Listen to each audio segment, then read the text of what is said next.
শেখ হাসিনার রায় ঘোষণা ঘিরে গাজীপুরের আইনশৃঙ্খলা পরিস্থিতি সম্পর্কে জানবো। আমাদের সাথে যুক্ত হবেন সহকর্মী মাহমুদা শিকদার। মাহমুদা, বিচার কাজের রায় ঘিরে পুলিশের তৎপরতা কেমন দেখছেন জানাবেন, এবং যান চলাচল স্বাভাবিক কিনা সব মিলিয়ে জানান আমাদের। করি, যেমনটি আপনি বলছিলেন যে আজকের যে রায়, এই রায় ঘোষণাকে কেন্দ্র করে পুরো গাজীপুর জেলা জুড়ে যেমন একদিক থেকে আতঙ্ক, অন্যদিকে কিন্তু উত্তেজনা বিরাজ করছে। আমি এখন আছি গাজীপুরে কোর্টে। এখানে এই যে পরিস্থিতি, উত্তেজনা এবং আতঙ্ক সবকিছুকেই কিন্তু স্বাভাবিকভাবে নিয়ন্ত্রণে রাখার জন্য পুলিশের আছে কঠোর অবস্থান। গাজীপুরের প্রত্যেকটি গুরুত্বপূর্ণ স্থানেই কিন্তু আমরা দেখতে পাচ্ছি পুলিশের অবস্থান কর্মসূচি, এবং তার পাশাপাশি তল্লাশি কার্যক্রমও আছে এবং পুলিশের টহলও আছে। পুলিশের পাশাপাশি র্যাব, বিজিবি, আর্মি প্রত্যেকে কিন্তু মহাসড়ক এবং তার পাশাপাশি যে ছোট ফিডার রোডগুলো আছে প্রত্যেকটি রোডে আসলে তারা কিন্তু তদারকি করছে যাতে কোনো ধরনের আপত্তিকর পরিস্থিতি তৈরি হতে না পারে।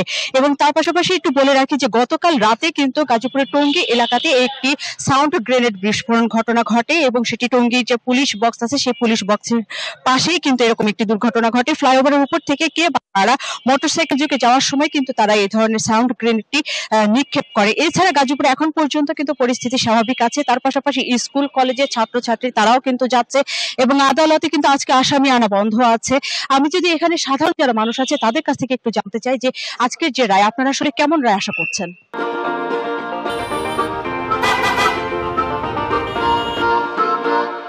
আমরা তো ভালো রায় আশা করছি, কারণ বিগত বছরে আমরা দেখছি 17 বছরে উনারাও মানবতা বিরোধী অপরাধ করার বিচার করে গেছেন, কিন্তু এটার দৃশ্যটা এখন আমরা পাইনি। আশা করছি এবার এই রায়ে ভবিষ্যতে রাষ্ট্রের সাথে কেউ বেইমানি করবে না, রাষ্ট্রের সাথে রাষ্ট্রদ্রোহিতা করার মতো দুঃসাহস তাদের থাকবে না। আশা করি এই রায় ভবিষ্যতে আমাদের রাষ্ট্রকে আরো এগিয়ে নিয়ে যাবে ইনশাল্লাহ, আশা করি। করি, শুনছিলেন যে বাংলাদেশ আসলে গণতন্ত্র নিয়েই গঠিত, এবং সেই গণতন্ত্রকে বাইরে রেখেই যদি কোনো দল বা কোনো রাজনৈতিক কেউ যদি রাজনীতি পরিচালনা করে, দেশ পরিচালনা করে, তো সেই ক্ষেত্রে যে কি ধরনের শাস্তি হতে পারে সেই শাস্তিটা যেন শুধুমাত্র ঘোষণার মধ্যেই সীমাবদ্ধ না থাকে, তার পাশাপাশি যেন সেটিকে একদম সকলের সামনে নিয়ে এসে যাতে বিচারের আওতায় নেওয়া হয়।